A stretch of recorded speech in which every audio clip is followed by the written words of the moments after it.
சேலத்திலிருந்து விலகி இருக்கிறாரு. ஏன் விலகினார்? என்ன காரணம்? அண்மையிலே சீமான் சேலத்துக்கு சென்றார் அல்லவா? அங்கே நடந்த சம்பவங்கள் என்ன? ஒரு நட்சத்திர விடுதியில் அறை எடுத்து தங்க வைத்திருக்கிறார்கள் சீமானை. இரவு முழுக்க குடித்திருக்கிறார் சீமான். 64,500 ரூபாய் குடித்த காசுக்கு மட்டுமே பில் கொடுக்க வேண்டிய ஒரு நிலைமை. அந்த மாவட்ட நிர்வாகத்தால் அந்த செலவை ஏற்க முடியவில்லை. எவ்வளவு சார் செலவு இருப்பாங்க? ஒரு நைட்டுக்கு 64,500 ரூபாய்க்கு குடிப்பாங்களா? எப்படி சார் குடிக்க முடியும்?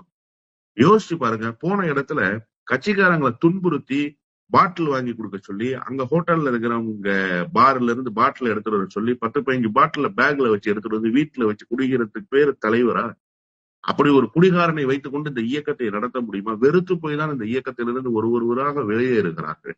எனவே இந்த சேலம் மாவட்டத்தில் இப்படி ஒரு நிலைமை வந்ததற்கு பிறகு சேலம் முழுவதும் இந்த பெயர் கெட்டு குட்டிச்சோராகி போயிருக்கிறது.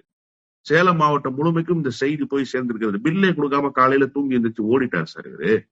ஓடியதற்கு பிறகு அந்த ஹோட்டலினுடைய நிர்வாகத்தினர் இப்படி ஒரு சம்பவம் நடந்திருக்கிறது என்கிற செய்தியை சேலத்தில் இருக்கிற முக்கியமானவர்களுக்கெல்லாம் தெரிவித்ததற்கு பிறகு வேறு வழியே இல்லாமல் அந்த கட்சியை சேர்ந்தவர்கள் வீட்டில் இருந்து 3 நாட்களுக்கு பிறகு கொஞ்சம் கொஞ்சமாக பணத்தை கொண்டு வந்து 10,000 ரூபாய் 5,000 ரூபாய் அந்த நிர்வாகிகள் கொண்டு வந்து அந்த பில்லை செட்டில் பண்ணிருக்கிறாங்க.